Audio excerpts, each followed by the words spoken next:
যে গুহক বড় ভক্ত, একবার দেখি তো আমার গুহক চণ্ডাল কিরাম ভক্ত। আমার কথা না বলে প্রভু বারবার ওরই কথা বলে।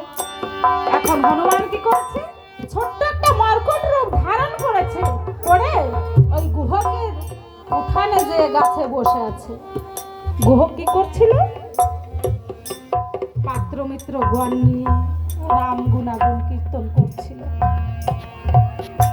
আর হনুমান কি করছে, গাছে উঠে ও রাম গুণাগুণ কীর্তন করছে।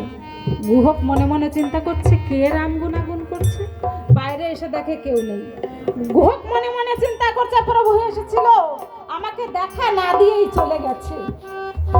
তাই বলছে, ও প্রভু এসেছিলেই যদি দেখা না দিয়েই চলে গেলে।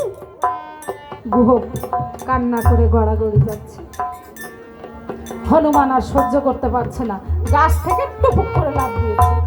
দিয়ে বলছে, ও গুহক, প্রভু আসেনি, এসেছি আমি।